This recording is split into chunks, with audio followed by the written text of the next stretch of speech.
Okay, movement test, audio test.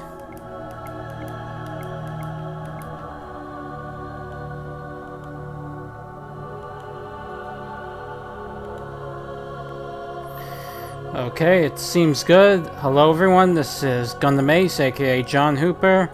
I'm here with my streaming of Secret Game Killer Queen. When we last left off, we started the third route, in which Nagisa came to Soichi's room instead, and rather than just having the Ace's time as per usual, he had the Joker as well. And after that they went out, and then they came across Karin, and though she's pretty on her guard, she decides to go with them, although she's still thinking constantly about her sister and being the one she can use the prize money to save her. And also overheard Tezuka and Urashiyama are trying to test the rules, but right now they're still on that kind of part of the game where no one's sure if the rules are for real or not, so you're going to struggle with that. Alright, so now I'm going to continue where I left off, which was with Nagisa pondering over Soichi and Karin and thinking that Karin will betray Soichi sooner or later. So here we go.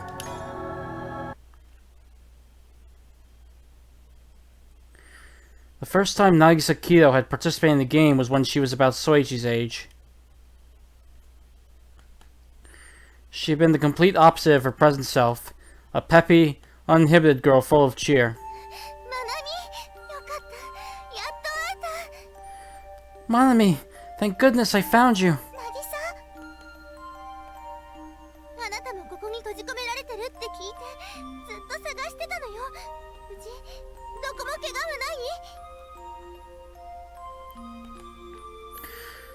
I've been looking for you ever since I heard you got trapped here too. Are you alright? You're not hurt, are you?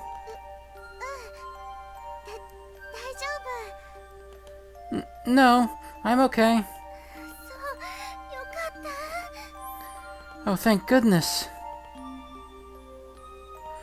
Manami Aso was one of Nagisa's friends.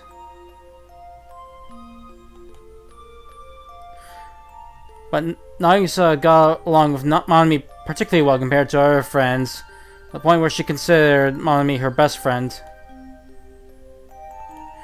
The two of them were forced to participate in the same game.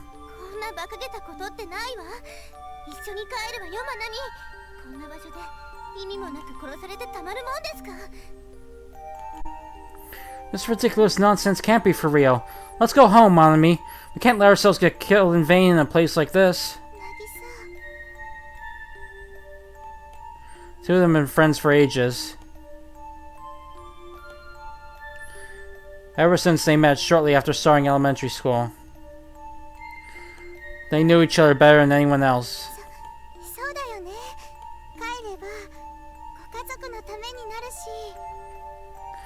Yeah, you're right. We have to make it home for our families.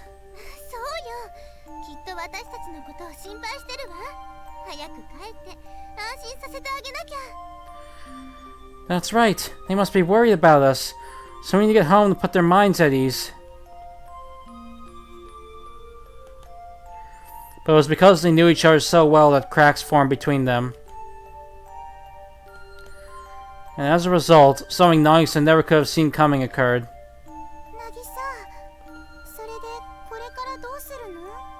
So Nagisa, what are we gonna do now?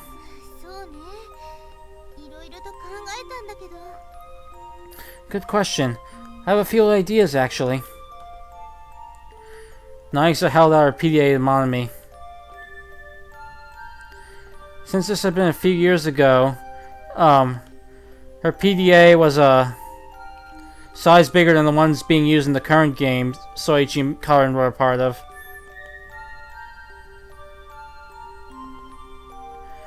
But the PDA had more or less been perfected by that time, meaning its functions were exactly the same.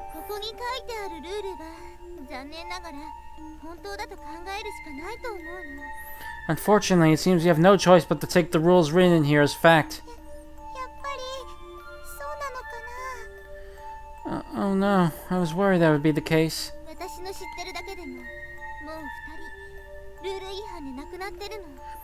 All I know is that 2 people have already broken the rules and passed away. Manami's body went rigid at those words. じゃあもう4人も死んじゃったんだ。 2 people? Then 4 people are already dead. まなみの方でも The same thing happened to you? 幸田さんも西島さんも初めは仲良しだったんだけど。 Yeah, Koda and Nishijima got along well at first, but then... Manami began to burst into tears. 西島さんが突然私たちを殺そうとして、それで幸田さんが刺されて。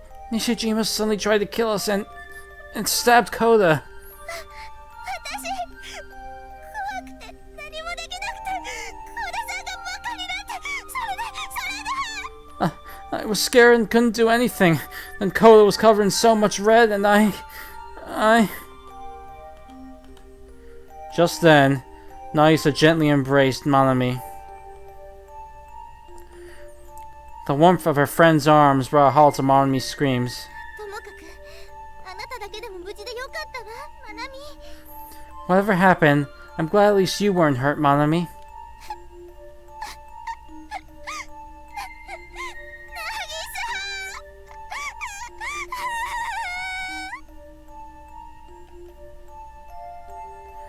Manami clung to Nagisa and continued crying her heart out.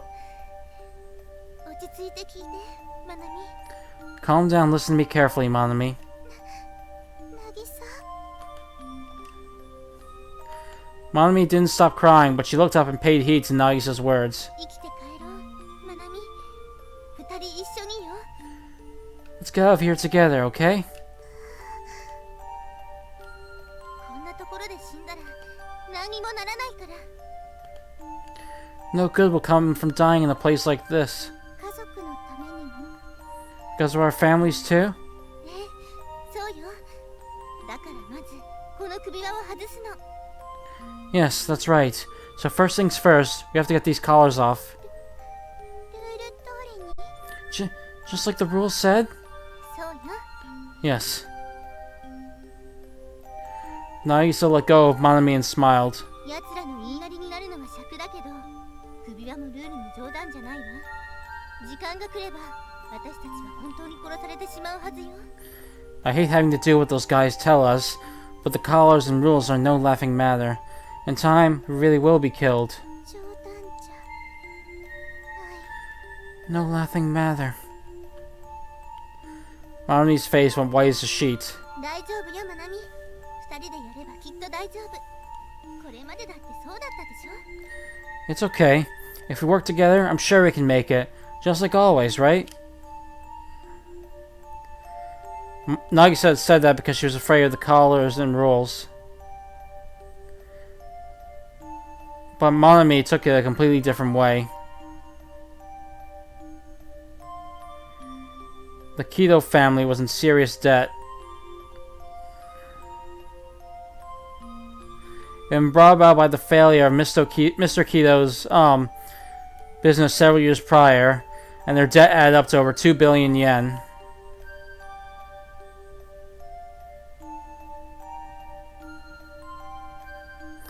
It might have been possible to repay had he still had his company on hand, but as it has since been acquisitioned, they didn't have a prospect of paying it off as they were. The Kido family had fallen into severe poverty in the blink of an eye. Their house had been seized, and if Mr. Kido unable to pay the interest rates of his earnings, his debt just kept piling up. And with debt collectors pounding on their door with greater frequency, the family's lives had fallen to shreds. Manami Asao knew all of this. After all, it had been her who had supported Nagisa through the harsh periods of her family's suffering. As a result, she knew how much Nagisa treasured her family, and how desperately they needed money.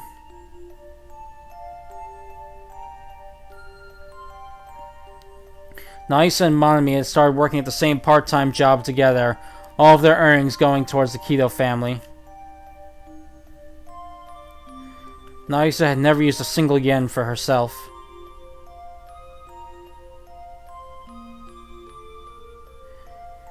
She slaved away at as many part-time jobs as she could to keep her family from falling apart.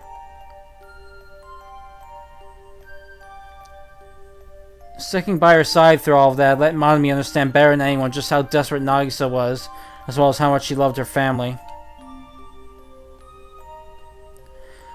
Players who survive for 96 hours will be declared the winners and have a prize of 2 billion yen split among them, equally among them. That was the fourth rule written in the PDA. If the rules were true, if they weren't a lie, and if Nagisa was going along with the rules, then Nagisa would end up getting the prize money.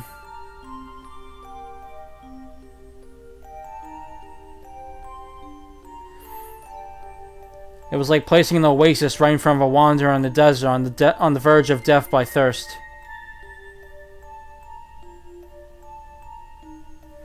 What's more, depending on how many people were left at the end, Nagisa gained nearly enough to pay off the entire debt. Monami knew everything about Nagisa. And so she thought.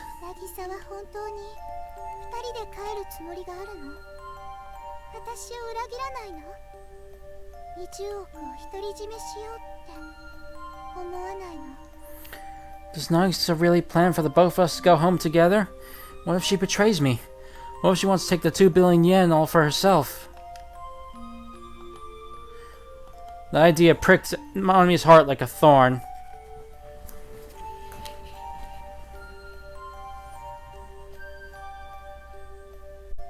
It only left a small wound.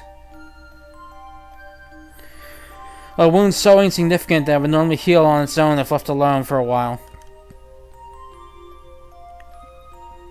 But that thorn would remind Monami of her suspicions at every waking opportunity. And every time she did, her wound festered, growing bigger and bigger.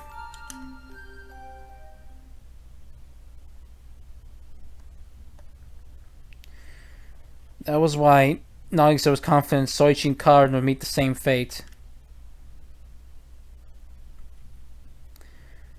Even the two of us ended up that way. So there's no way it won't happen to these two who just met. This is the only time they'll be on the same side. Say, Hojo, are you good at fighting?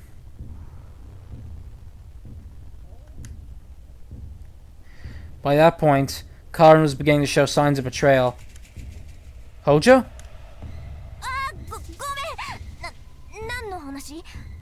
Oh, sorry. What were you saying? She was starting to consider betraying Soichi and Nagisa to cure her sister's illness. It was just like the Scouting Bureau had predicted. Ask if you're good at fighting. Why do you want to know?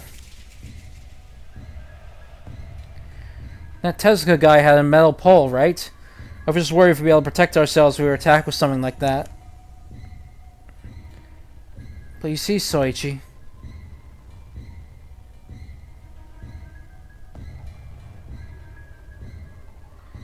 it's not Tezuka she's afraid of. He's not the one right next to her. It's you she's afraid of. I'd say I am, yeah. That's the only answer you can give, isn't it, Karin?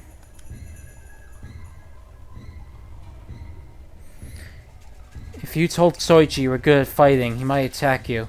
That's what you believe, isn't it? Karin couldn't lose. Her death would mean the death of her sister. She couldn't afford to make any careless statements that would put her in harm's way.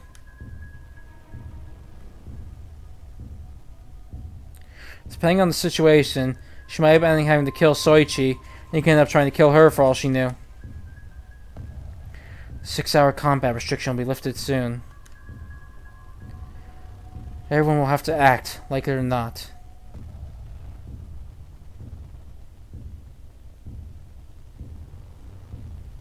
Hold on a second.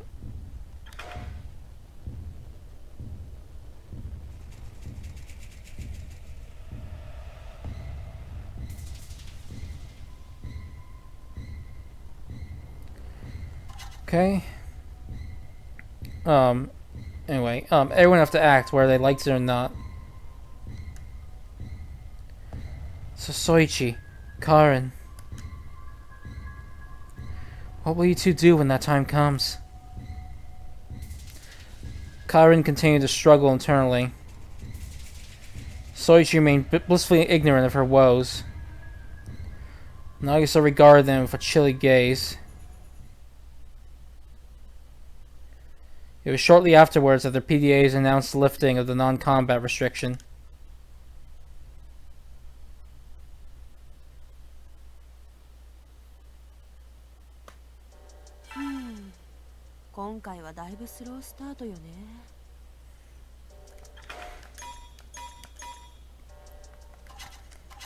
We're getting off to a really slow start this time, huh? Mayumi Goda was troubled. 6 hours had already passed since the start of the game, meaning the non-combat restriction had been lifted a while back. Yet everyone was playing it safe, not willing to risk pulling any stunts. Goda pressed her PDA startup button, gazing at the screen with a frown. Guess this is what happens when so many similar people get together. Goda sighed. There was Nagisa, Soichi, and Karen. Then there was Tezuka and Urashiyama.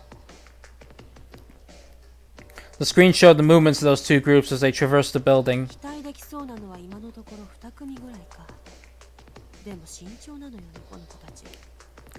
Looks like those two men are showing the most promise for now, huh? But those kids are really taking it safely. Goda lightly scratched her head.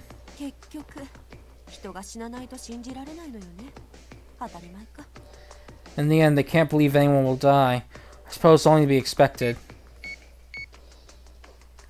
She hastily filled her PDA before placing it to her ear like a cell phone. Can you hear me? Yes, it's me. Goda started talking. Seemed that unlike the other PDAs, Go's had something like a built-in phone function.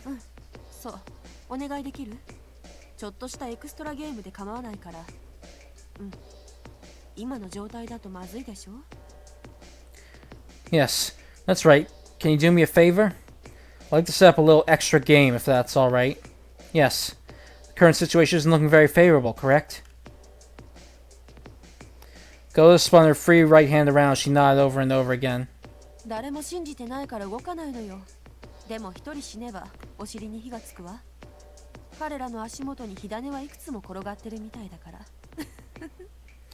No one's making a move because they still don't think it's for real. But if one of them dies, they'll spur the others into action. So I'll have to lay a landmine at their feet. She ended that with a laugh.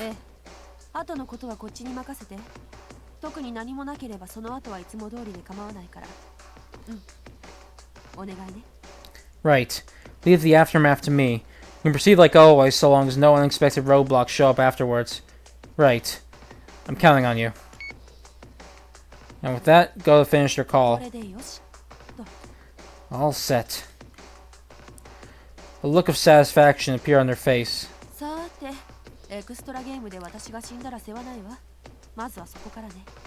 Now then, it'd be quite embarrassing if I end up the extra game's victim. I need to make sure it doesn't happen. Goda placed her PDA back in her handbag before proceeding through the hallway on swift feet.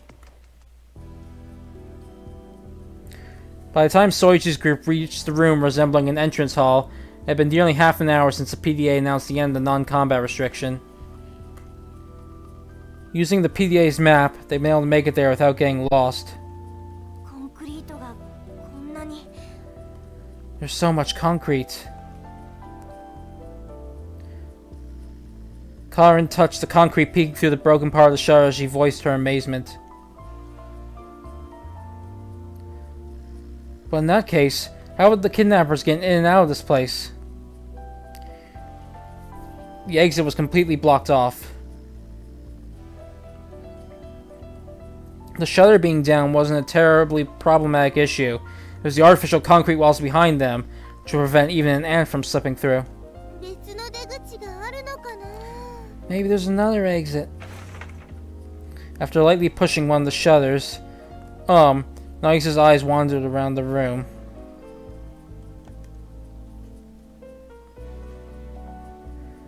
The hall, illuminated only by the building's dim lights, didn't appear to have any other exits to the outside.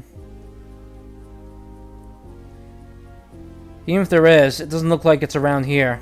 Oops, sorry, Sorry. Even if there is, it doesn't look like it's around here. If there were, they wouldn't have gone so much effort to seal off this one. Soichi lightly hit the concrete wall. It was so firm that it didn't budge, not even in the slightest. In other words, it was as thick as concrete should be. Soichi, what are we gonna do now? The exit's completely sealed off. And it doesn't feel like our captors have any intention of letting us escape.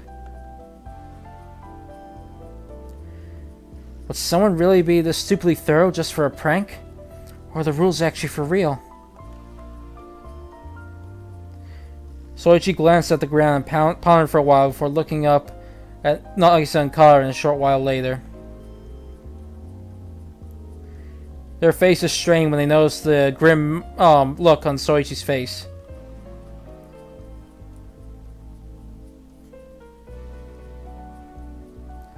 Right now, there's not much we can do. Our phones aren't getting serviced, the exit is blocked. In all honesty, we've used up all the cards in our deck. So there's nothing we can do? Right. So I think we should try to remove our collars. Our collars?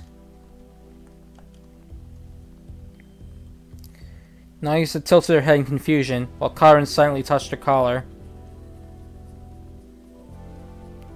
I'm pretty sure this is all a joke, but after seeing this concrete, I'm thinking it's for the best that we prepare for the worst possibility.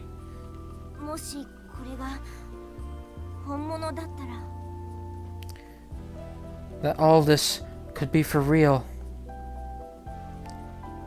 Karin muttered that while feeling her collar. That's right, Hojo. If this is for real and things will happen just as the rules say, then we'll just die eventually if we do nothing.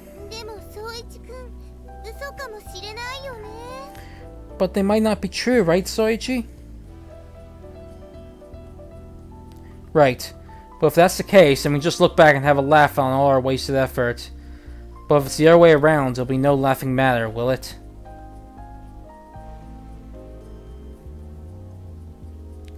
If they did nothing only for the rules to turn out to be true, the group would all die meaningless deaths.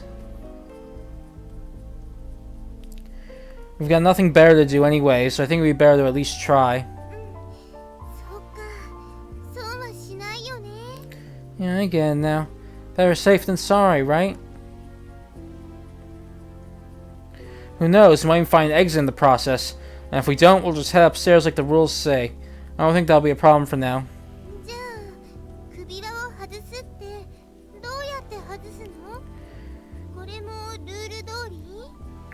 Then how do we get the collars off? Do as the rules say? Actually, I was thinking we should try finding some sort of wire cutter and give that a shot, like we've been doing up until now. Well, that said, as long as it's a simple release condition, I don't think there's any harm in trying as the rules say in that case. Nagisa nodded with understanding. Okay, I'll do what you say. She took out her PA with a smile. On screen was the Jack of Spades.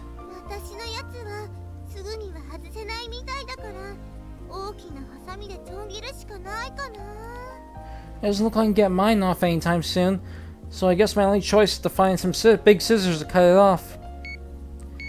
Nagisa filled her PDA.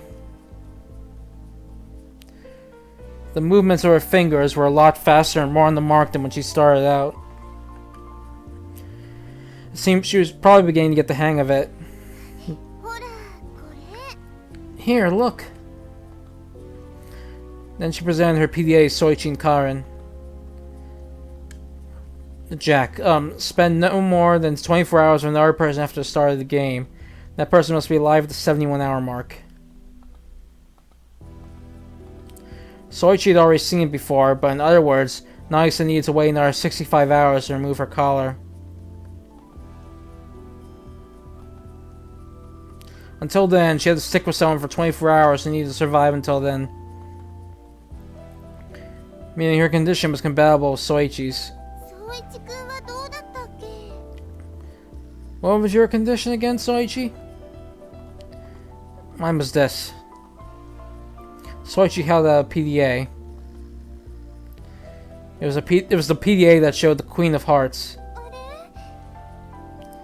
Huh? Nagisa's eyes widened as soon as she saw it. She then looked Soichi in the face. Soichi exchanged glances with Nagisa and gave her a secret wink so that Karin wouldn't notice. Please pretend this is my real PDA, Nagisa.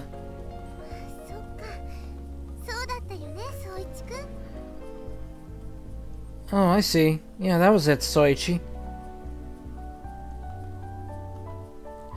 And with that, Nagisa's smile returned and she nodded several times.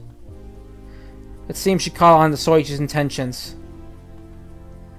I have to survive for 71 hours, so I guess our conditions are perfect for each other, Nagisa.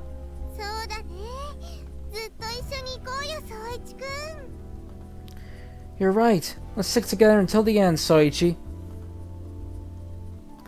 Soichi and Nagisa smiled at each other. But Soichi's real PDA was the Ace of Spades. To remove his collar, he had to kill the owner of the Queen PDA.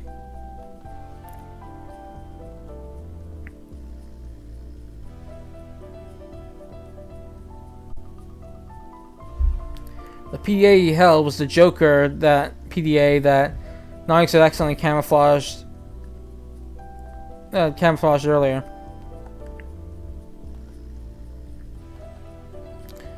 By coincidence, when it turned to the Queen earlier, and then he just shown that. I don't want to cause Hojo any unnecessary concern. I can't kill anyone, and showing to her would just put her on edge. Soichi had never considered killing anyone from the start. Also, he didn't want Karin to know about the Ace, so she didn't have to concern herself with him. And even if she wasn't bothered by that, the knowledge that she was with someone who might kill another certainly would. In the end, Soichi's only hope was to find another way to remove his collar.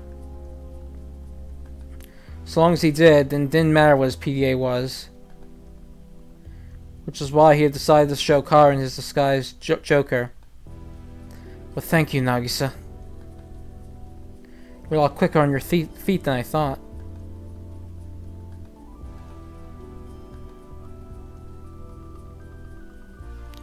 He hadn't exactly considered Nagisa all that smart up until this point, yet she'd pulled through at just the right time. Soichi was grateful and impressed that she picked up on his intentions and played along.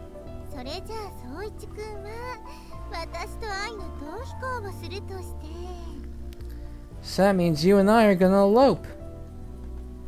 The heck's that supposed to mean? Soichi chuckled. The look on Nagisa's face was so humorous that Soichi felt his newfound regard for her go up in ash.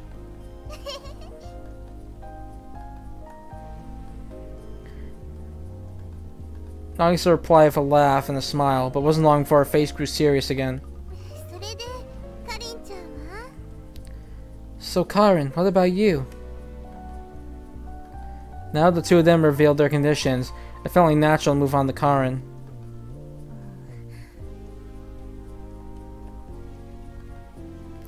But Karin, who kept her silence up to that point, shook her head. 私はいい。ルールが本当なら誰のことも信用できないんだもの。 I'll pass. If the rules are true, then I can't trust anyone. カリンちゃん、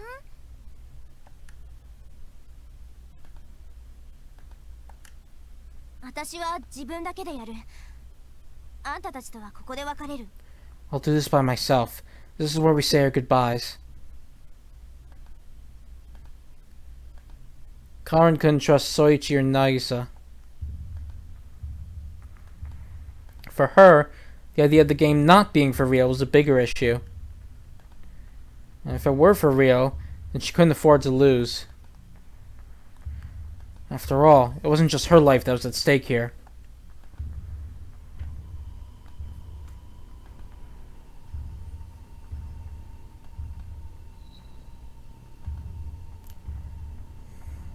She needed for the game to be real to save her sister, and consequently to accomplish her release condition as the rules stated. So forcing her collar off and escaping before it was all over was not an option. Furthermore, she needed more prize money. 100 million yen wasn't enough to cover her sister's treatment.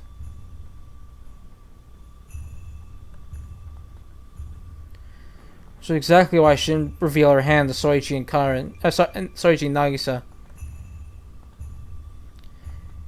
If the rules were true, then doing so would do nothing but put her at a severe disadvantage. And Karin didn't know if she could put her faith in Soichi and Nagisa.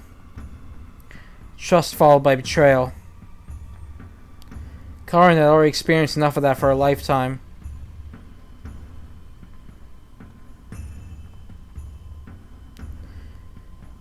And if she did save Soichi and Nagisa, she couldn't be sure that would guarantee she'd gain enough prize money to save Karin. Even if the three of them made it out alive, if the potential prize money didn't cover Karin's treatment, it would all be for nothing. Karin had been forced to make a big decision. To separate with Soichi and Nagisa, and eventually oppose them. Hojo, it's too dangerous to go by yourself. I'm not talking about those guys from before. The kidnappers are lurking somewhere in this building. What are you gonna do if they catch you again? カレンのためだもの。私は万が一にも負けられない。私が油断して誰かを信じて裏切られれば、それであの子は死ぬ。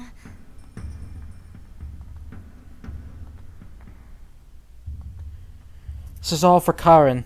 I can't risk the slightest chance that I'll lose. If I let my guard down and put my trust in the wrong person, that means she'll die too. What guarantee do you have that the stupid game is for real? 私は本当であることを祈るだけ。でなければやっぱりあの子は死ぬ。All I can do is pray that it is, because if it isn't, then she has no chance of living. Karin's face was grim. Now she found a ray of hope after so long. She couldn't afford to lose sight of it. カリンちゃん、考え直して。3人でやれば。Karin, please reconsider. With the three of us... もういい。私のことは放っておいて。私は何をしたってあの子を助けるんだから。 Enough. Leave me alone. I'll save her no matter what it takes. Just then, the PDA alarms rang in concert with Karin's shout.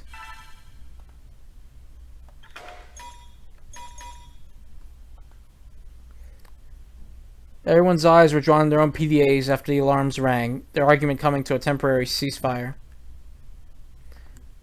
All three PDAs showed the exact same message. Extra game. What's that?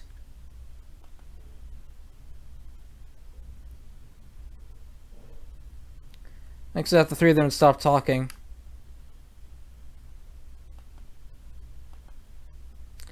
The words extra game were on big letters on the screen. Under those words was a small square box that read start. エクストラゲーム？ Extra game? あ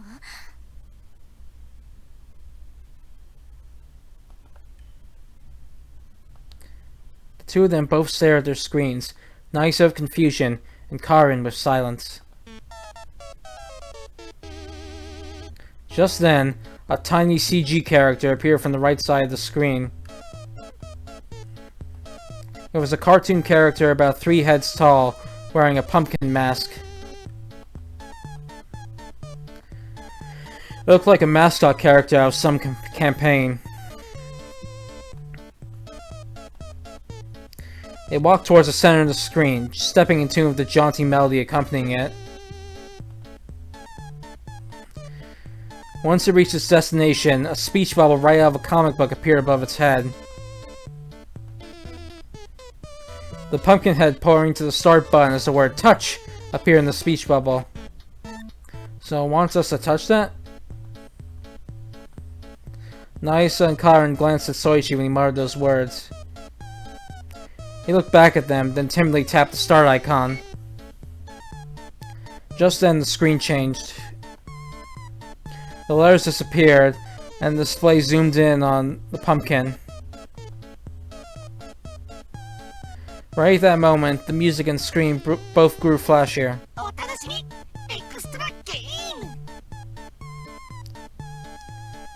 Give it a hand for everyone's favorite extra game.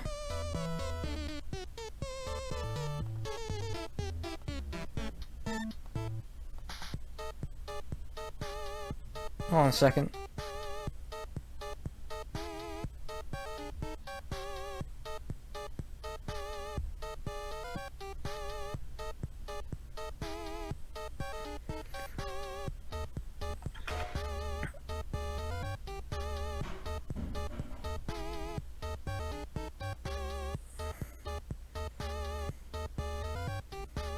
Okay, back. Let's continue.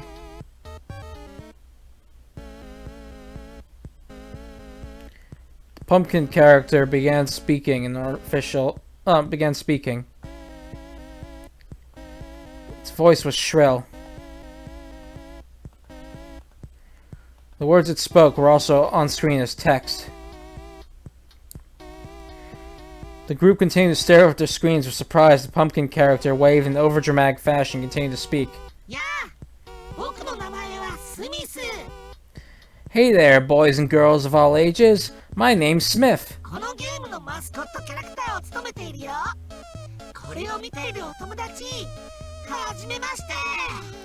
I serve as this game's mascot character. It's such a pleasure to have so many wonderful new friends. Nice to meet ya. Right after he said those words, Smith purposely put a hand to his ear.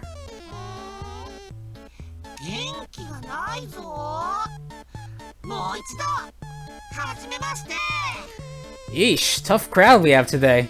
Let's try one more time. Nice to meet ya. And again.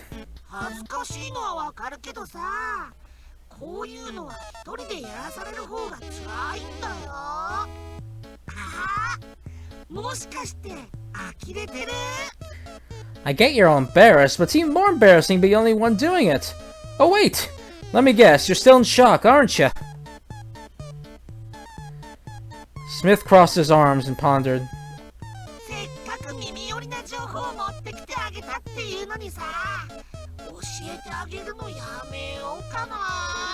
And here I was gonna give you a juicy nugget of info. I guess not, though? Smith crouched to the ground with his head facing downwards, drawing randomly in the dirt. He almost looked like a timid little boy who'd been rejected by all the other kids. Juicy nugget of info? Right when Soichi thought that, Smith looked up as though he read his mind.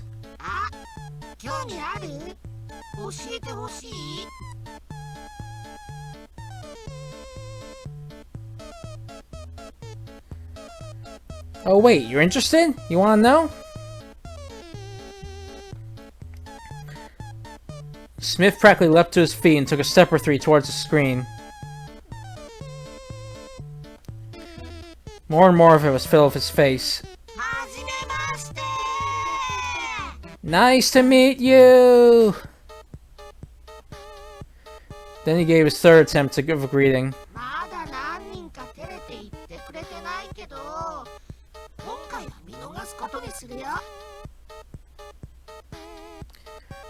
Looks like we still got a few wet blankets here, but oh well. I'll let it slide just this once. Smith bowed respectfully. 改めて挨拶をするよ。僕はジャック・オーランタンのスミス。みんな、はじめ。これはもう終わりにするんだったよね。Allow me to introduce myself again. I'm Smith the Jack-o'-lantern. Nice to meet... that's enough of that. Smith began dancing in the middle of the screen as he said that. 挨拶が済んだところで本題に入ることにするよ。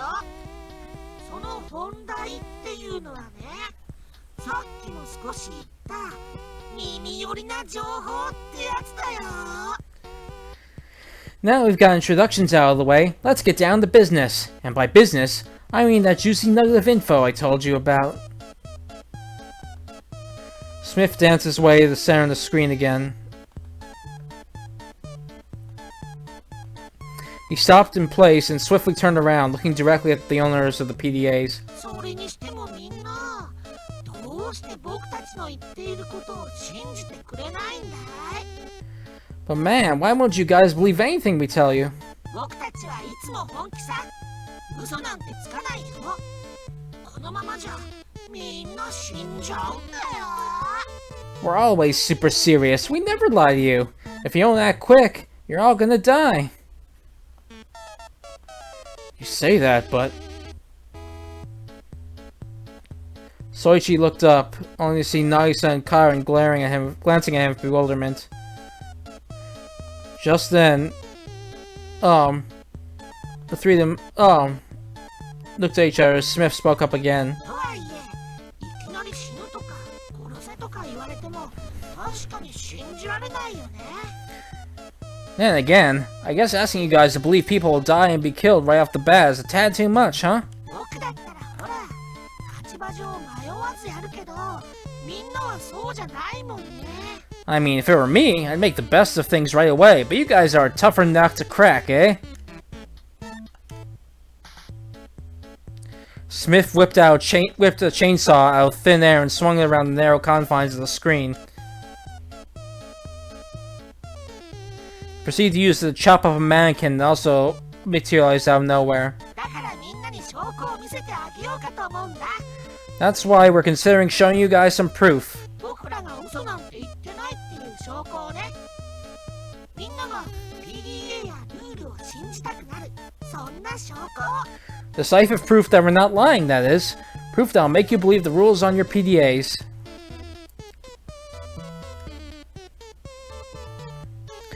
The chainsaw suddenly stopped and sputtered up smoke, seemingly broken.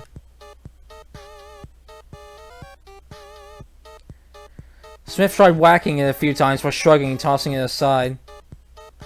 でも僕たちも鬼じゃない。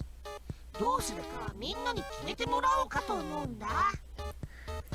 But we're not pushy. We'll let you guys decide what to do. Just then, two sentences, surrounded by boxes, appeared on the screen, covering Smith. They read, "Show some proof," and "Don't need proof." They appear to be tappable icons, just like the star icon from earlier. 君たちは全員で13人。もし証拠が欲しいを押した人が過半数の7人を超えたなら、みんなに証拠を見せてあげることにするよ。 There are 13 of you in total, so go for the option that gets 7 or more votes. 無理強いはしないよ。じっくり考えて決めてね。僕らもほら、なるべく君らの都合に合わせてあげたいんだよ。 No pressure. Take your time and think it over. See? We're willing to play things your way, too. Smith looked at the PDA owners between the gaps of the sentences. 制限時間は3分間。その間に決めて好きな方の文字に触ってほしいんだ。それじゃあカウントダウンスタート。 You have 3 minutes to decide. Be sure to press the option you want before time runs out. Now then, let's start the clock. The numbers 300 appear in the middle of the screen. A moment later, it changed to 2:59, ticking down with each passing second. Yoshimitsu Tezuka immediately pressed show some proof. こいつは渡りに船だぜ。 Ain't this a godsend? His companion, Gonzo Urashiyama, was quick to follow his example. He and Tezuka were in a small hall quite a distance away from Soichi's group. 押してしまって平気なのかい、手塚君。 Hold on a second. 1 second?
Okay, I'm back. Let's continue.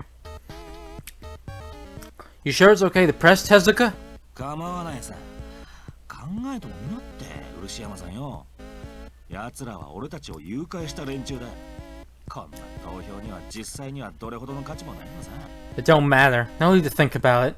These are the bastards who grabbed us. Who knows if this poll actually means shit?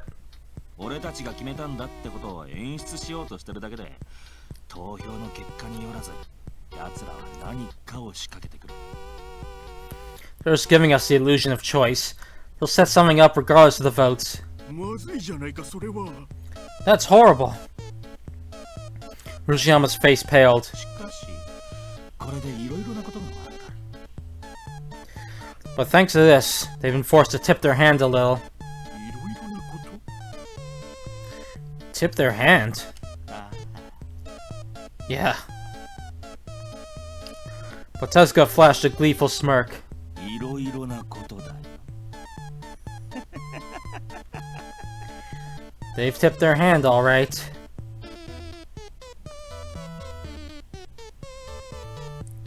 It was a laugh that would make anyone who so much as heard it feel uneasy. Indeed, not even Urashiyama kept a shiver running down his spine. Yuji Nagasawa didn't hesitate either. 証拠をください、かぼちゃのスミスさん。 Show some proof, Pumpkin Man Smith.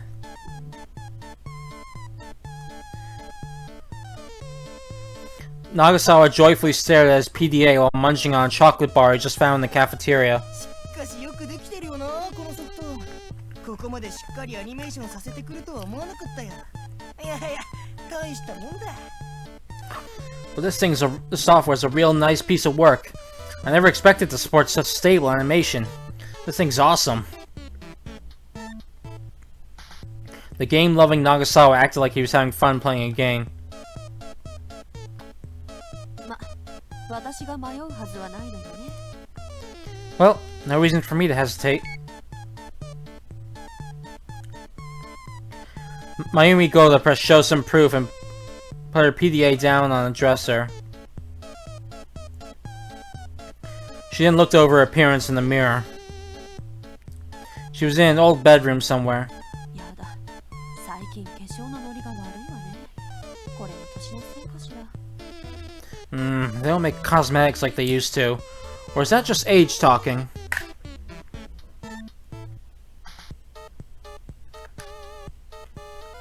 Goda frowned. It seemed her makeup mattered to her more than the poll. After thinking over it for a while, Reika Yahara finally pressed show some proof. 状況の把握が最優先。Getting a hold on the situation takes top priority. Reika looked down at her wounded left ankle.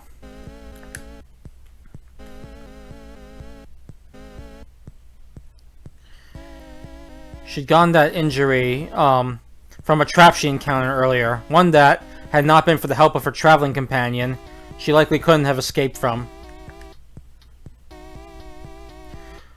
Said companion had left the injured Reika in the storeroom in order to scout the area ahead. What will come of this in the end? She heaved a deep sigh. To her, the extra gain was of equal cause for concerns to her injured ankle. Kota Takayama stood in the middle of the hallway and considered his options for a great while. Thanks to his efforts over the past few hours, he'd been able to pinpoint his current location, but he hadn't come across anyone else, to say least of discovering the rest of the rules. So when faced with the extra game prompt, he found himself having a hard time weighing the pros and cons of accepting.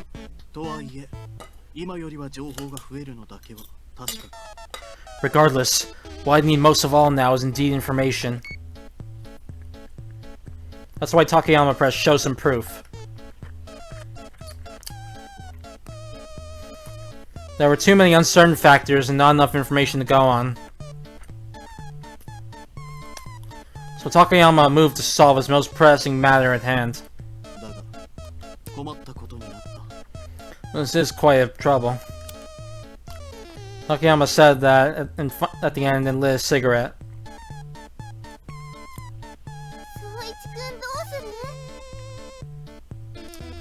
What should we do, Soichi?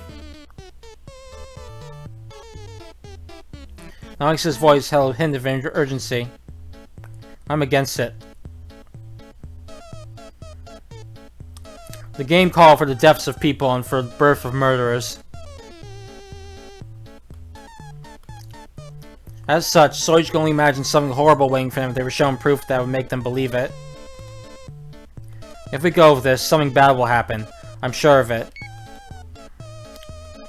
Thus, Soichi pressed "Don't need proof" without a moment's delay. While he did actually want proof, he wasn't willing to risk it if it involved triggering a series of tragic events.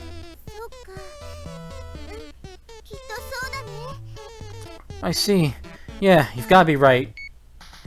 Nagisa nodded and pressed "Don't need proof." Karin pressed her screen right after Nagisa.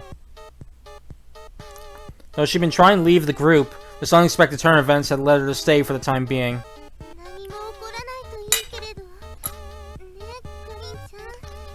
It'd be great if nothing happens, right, Karin? Yeah.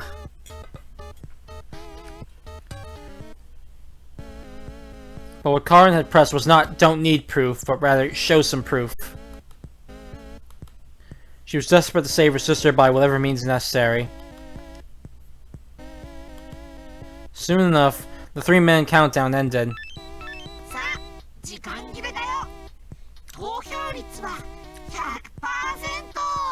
Time's up, people! All of you have voted.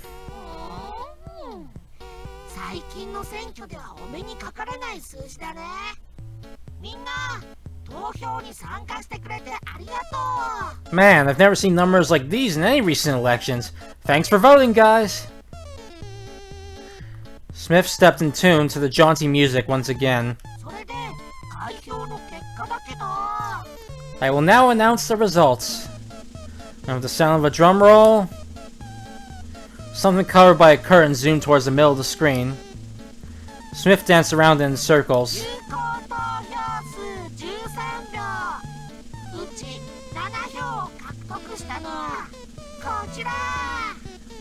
Out of the 13 of you, 7 went for this one. Smith pulled off the curtain just as the drum roll ended.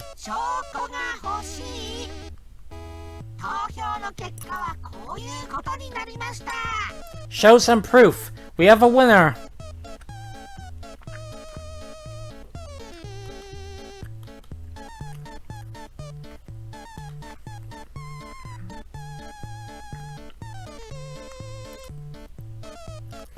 A boisterous dance of confetti and streamers rained down the screen, as if it was some grand parade. わかった。みんながそんなに言うならエクストラゲーム始めるよ。 Alrighty then. You want it so badly? Then let the extra game begin! Smith's cheery voice echoed through the building, engulfed in silence.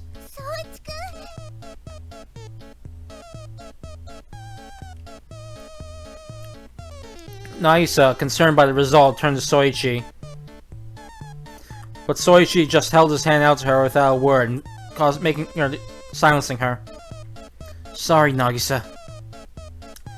But I don't know what this extra game is about. I can't afford to miss a single word.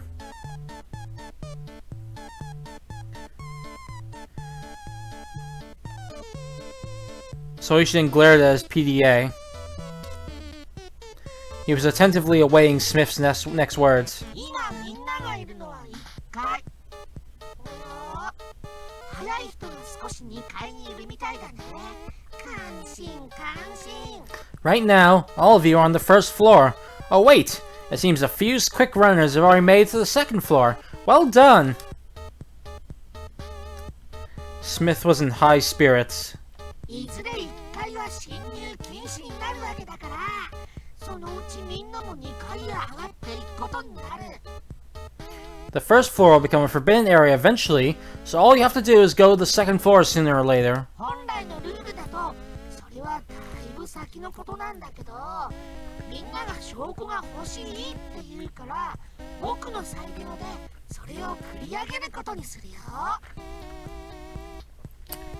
Normally, your deadline wouldn't be for quite a bit longer, but you guys want proof so bad, I decided to advance the schedule. Advance the schedule? Soichi checked his PDA's timer. 6 hours and 40 minutes had passed since the start. 66 hours and 20 minutes remained. According to the rules, each floor starting from the first would become forbidden starting from the second day.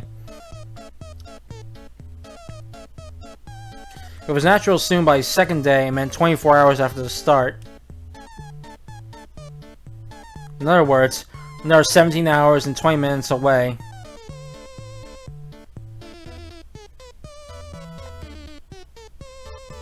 Indeed, they shouldn't have had to worry about it until later on. まず2階へ上がる階段はここだよ。よく覚えていてね。ここへ向かえば2階へ登ることができる。これは本当だ。嘘はつかない。 First, this is the stairwell you need to ascend to reach the second floor. Got that? You can reach the second floor by going here. We're totally serious.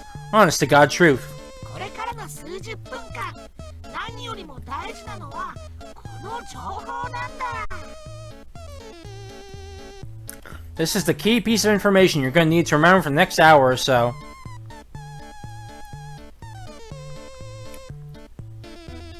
Smith disappeared from the PDA screen and was replaced by the map. There was a point on the map now marked with a blip. It's not all that far, huh? The blip was located several blocks away from the entrance hall. No, sorry. Right now, Soichi and the group was located in the entrance hall. The blip was located several blocks away, but the path there was fairly straightforward. It didn't seem like it'd take too long to get there. 階段の位置は覚えたかい？ Remember where the stairwell was located? Smith reappeared. さあみんな、急いで2階へ上がるんだ。それが今回僕がみんなに提供する証拠で、同時にエクストラゲームでもあるんだ。 Okay, boys and girls, get a move on for the second floor. This way we can play an extra game while providing you with the proof you want. The screen then changed, showing an image of a collar. ただし、一番最後に2階へ上がった人は、2階へ上がった時点で首輪が作動してしまうから、みんな急いだ方がいいよ。 But the last person to make it to the second floor will have their collar activated as soon as they get there, so chop chop, people! What? Soichi's face froze with horror. His heart skipped a beat. So that's what they meant by advancing the schedule? 今からエクストラゲームが終わるまで建物全体を戦闘禁止エリアに指定するから、興味がある人は2階へ上がったらホールで待っているといいよ。 The entire building has been designated a non-combat area from now until the end of the extra game, so those interested can wait in the hall on the second floor once they get there. 多分これがみんなの望んだ証拠になると思うんだ。 I think you'll all find this proof a real eye-opener.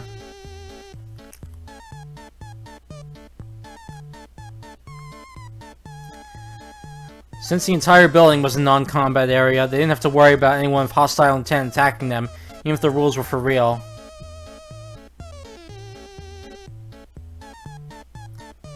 Those who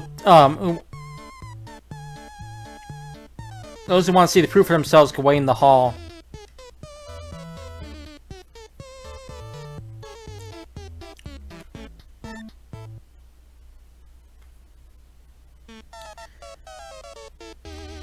For the last person who made up the steps to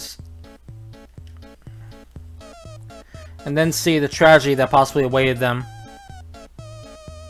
Just insane are these people to come up with something like this. Soichi can believe there was actually someone out there who devised this setup.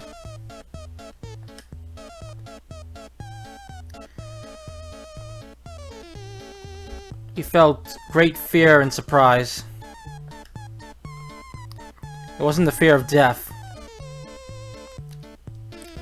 It was the chilling terror of dancing in the palm of another's hand. さあ、第1回エクストラゲーム、走って登ってチキンラン。よーい、スタート。 Extra game number 1. Chicken Run Race. Ready, go!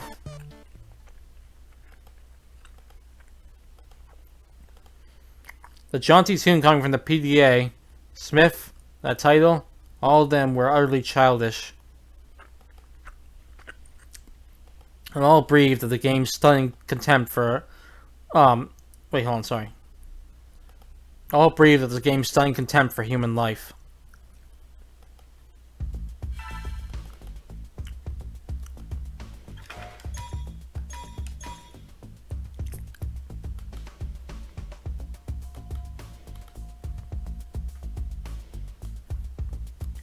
Soichi, Nagisa, and Karin made it up to the second floor shortly after Smith had vanished from their PDAs. Since they'd only been a few blocks away from the stairwell, it had hardly merited much effort from any of them. Fortunately, the callers and PDAs remained completely silent when they made it up, meaning they weren't in last. So we're the first ones up, huh? What should we do, Soichi? After a brief moment of relief, Nagisa took a look around the hall in front of the stairwell.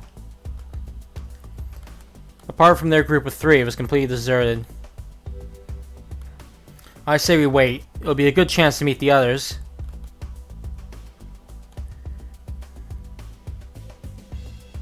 It was only a matter before others incited by the extra game made it up.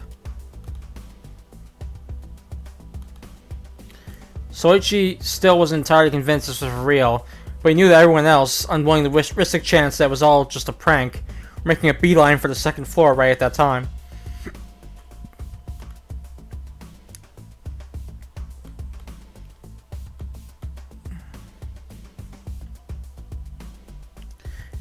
And since the whole area was a non-combat area for the time being, they didn't have to worry about some hothead attacking them. So all the others will be passing through here one way or another.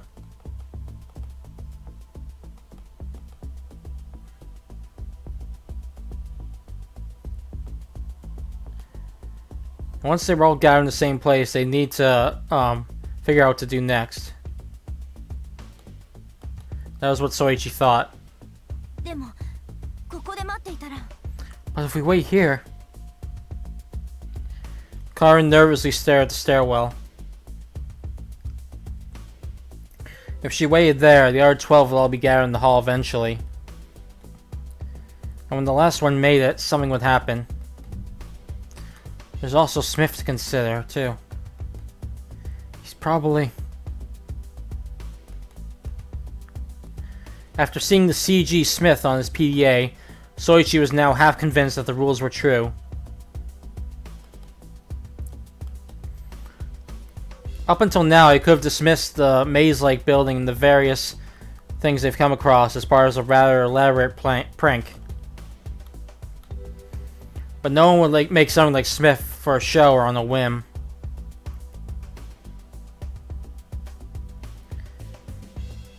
Detailed CG with delicate animations.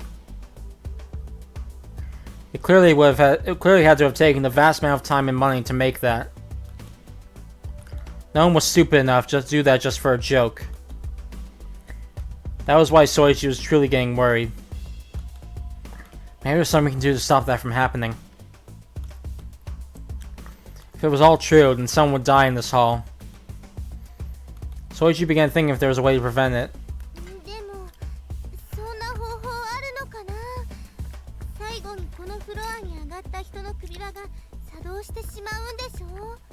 But what? The last person's collar will activate when they get up here, right? Karin turned to the concerned Nagisa and shook her head.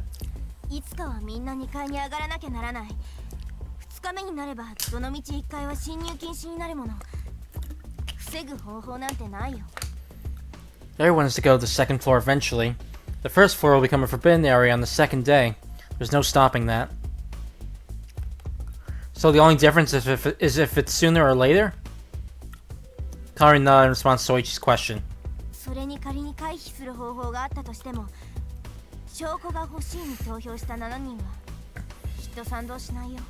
Even if there were a way to stop it, I'm sure the 7 who wanted to see proof wouldn't be in favor of it. What? Soichi hadn't even considered that until Karin pointed it out. Regardless, it wasn't something he just bring himself to accept right off the bat. But that can't be true. I mean, it's not like any of them voted for it knowing it'd turn out like this. I wonder about that. And with those words, Karin looked away from Soichi. She turned her focus down the stairwell. Soichi also did the same a short time later. Or those 7 really not care that someone will die if it means confirming the rule's validity? Just because they won't be dirtying their own hands doesn't change the fact that it's murder. It was just then that figures began appearing from down the stairwell.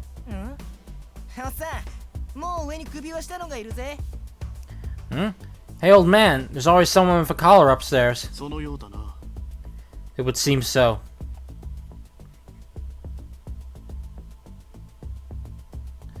Two people stopped at the landing of the stairs between the first and second floors. They looked up at Soichi from there. Judging from their collars, they were in the same boat as Soichi and the others. One of them was a short boy.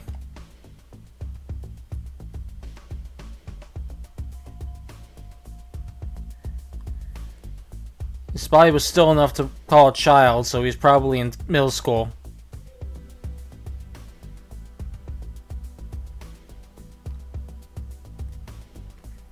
A competitive spirit danced behind his large eyes, and his body exuded a cocksure drive typical of boys his age. Judging from his shrill voice, he was on the cusp of puberty. The other figure couldn't have been any different from the boy. He was a tall man, built with a rugged physique, with a taciturn air about him to match. His voice was deep, though he hadn't uttered a single word apart from that one sentence. Hey you, how many there are you? The boy called out to Soichi. 3. The boy nodded at Soichi's answer.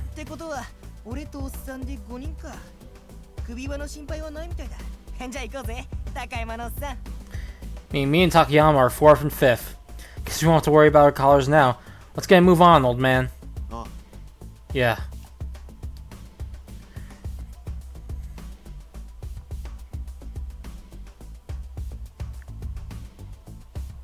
The boy and man ascend the stairwell. Are those two also players of this game? Soichi's gaze closing on their necks.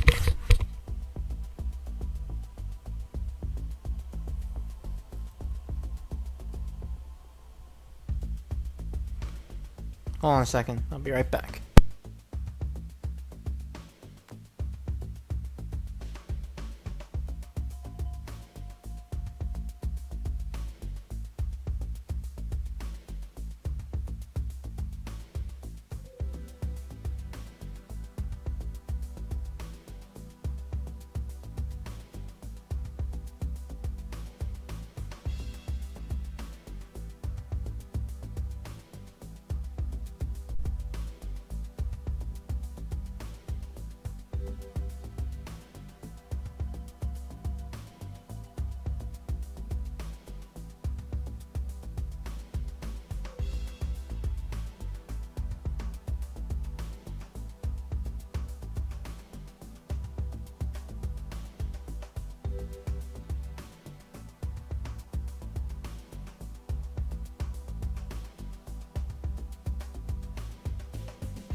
Okay, I'm back now.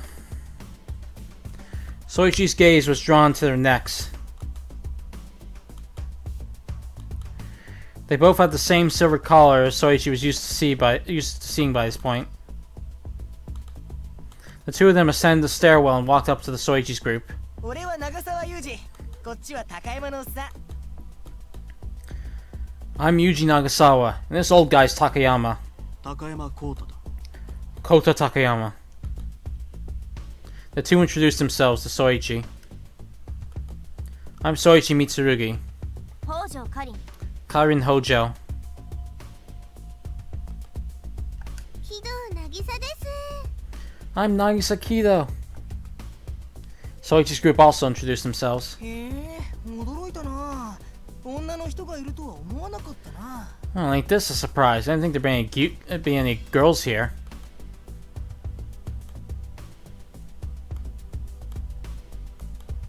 Nagasawa stared at Nagisa and Karin with a curious look on his face.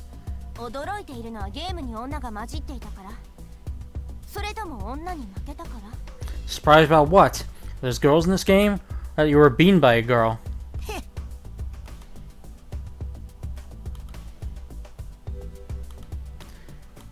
Nagasawa looked away at Karin's comment. It was likely the latter, if not both. ここにいるのは君たちだけか。 Are you three the only ones here? Once he finished observing Karin and Nagasawa's exchange, Takayama turned to Soichi and spoke. Yes. Soichi nodded. Though we saw two others before getting here. The man known as Tezuka and the middle-aged man known as Urashiyama.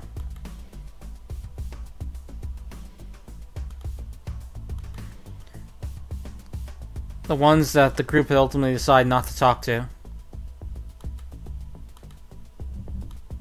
Those two would also be arriving sooner or later. 首輪は Did they have collars? Yeah. Oh, did they have collars? Yes. となると13人いるっていうのもあながち間違いではないらしいな。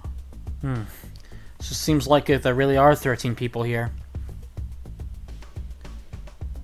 Takayama crossed his arms and pondered Soichi's words. Soichi, Nagisa, Karin, Takayama, and Nagasawa, that made 5. Soichi's group had also seen 2 others. If Soichi spoke the truth, then confirmed the presence of 7 people so far. だから言ったろ、これはそういうゲームなんだって。 Didn't I tell you? It's just that kind of game. Nagasawa folded his hands behind his head, sounding off a slightly cocky laugh. おっさんは慎重すぎるんだよ。 You're being way too cautious. そうかもしれないな。 Perhaps.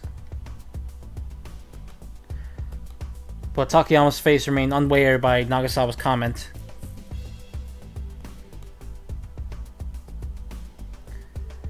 Takayama then turned to Soichi and Nagisa and spoke. It seemed he assumed that one of the two of them was the leader of their group. 状況はこちらも理解している。我々はここで君たちと争うつもりはない。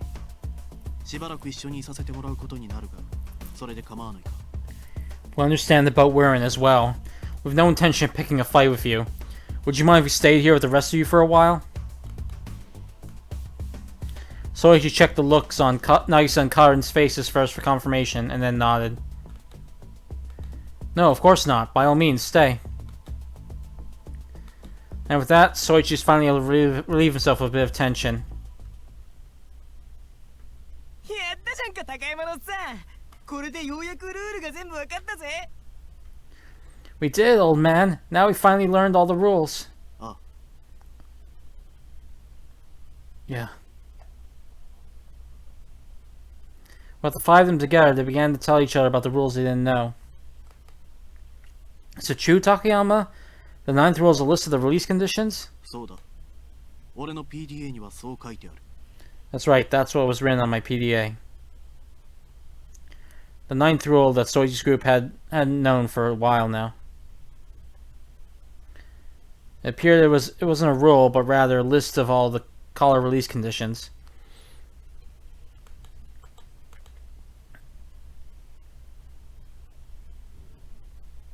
Since the 9th rule was just a list, the group had worried for nothing about accidentally breaking it, but even so, its contents were hardly something to relax over. Okay, so we're going through all the rules again. I'll just briefly sum up. Ace killed the owner of the Queen PDA, doesn't matter how.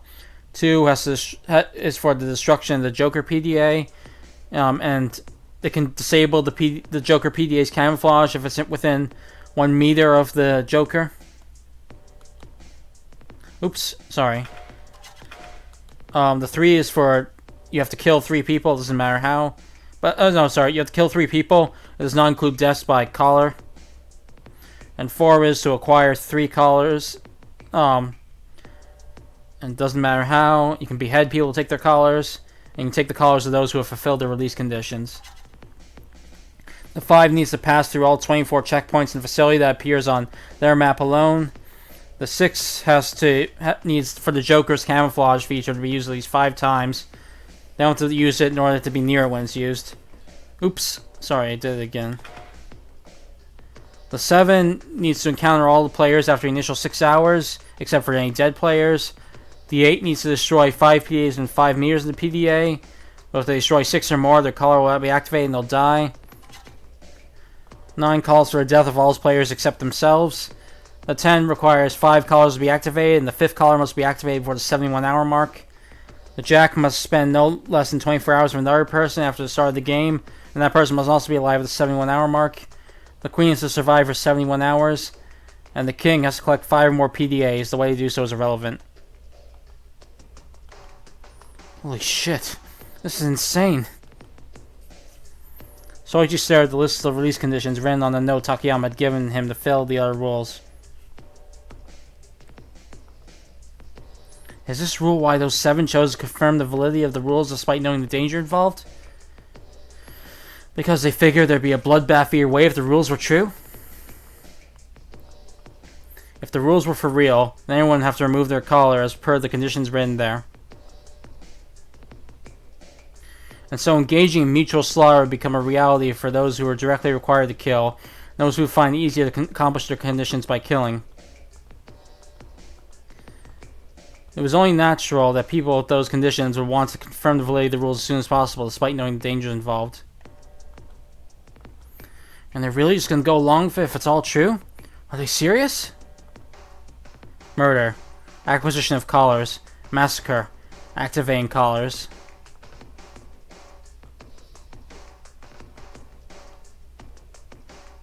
And while it didn't directly call for the slaughter of others, the one demanding the seizure of other PDAs was the same in essence. Soichi unconsciously looked at Takayama and Nagasawa. There were 13 players. 7 of them had demanded proof. At this point in time, Soichi believed everyone in his group that Nagisa and Karin also voted against proof. In other words, excluding them, there were 10 people. Put another way, the majority of the other 10 they'd be meeting would be ones in favor of proof. To promote the mutual slaughter that would perhaps come to pass. So Soichi realized it was totally plausible that Takayama and Nagasawa had been amongst those 7.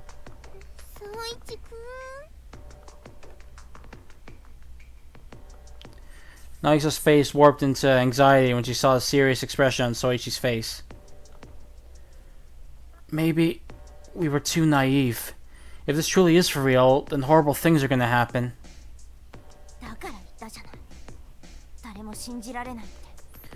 See? Didn't I tell you couldn't trust anyone? Soichi looked Karin's way after she spat those words out. She turned away in a huff.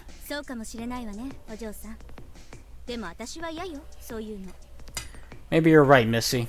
But I'll be damned if I'm having any of that. A 6th person ascended the stairwell to the 2nd floor. Who are you? The newcomer was a woman. She was wearing some company uniform and appeared to be in her late 20s. She a receptionist? Her clothes looked less like a regular worker's and more like the kind of outfit you'd see on a bus guide or an elevator operator. A pair of gloves and a hat would be a home on her. Perhaps that's why she looked so out of place.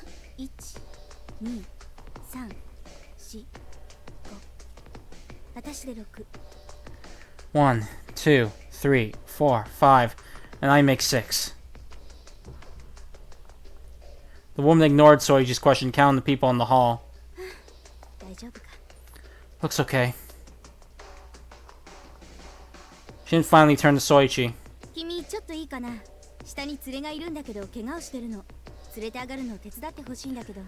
Hey, mind giving me a hand? I have an injured traveling buddy down below.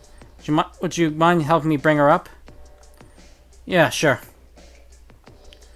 The woman smiled in response. Thanks. Let's get a move on. The woman turned her back and headed for the stairwell.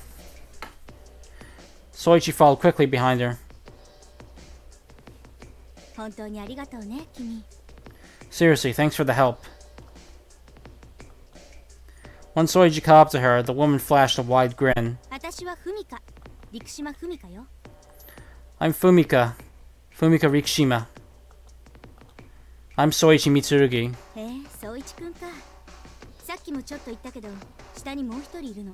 Soichi, is it? Like I was saying, there's someone else who was traveling with me.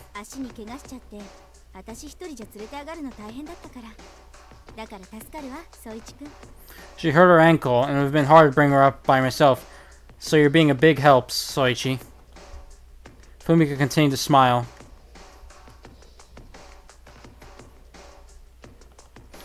Soichi felt a little bit relieved to see her expressing such blatant concern for another and her smile. Was she one of the ones who voted in opposition to proof?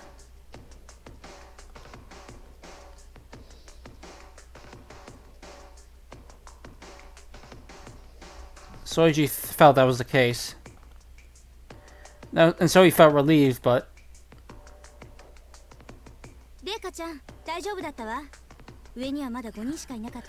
It's okay, Reika. There's still only 5 people up there.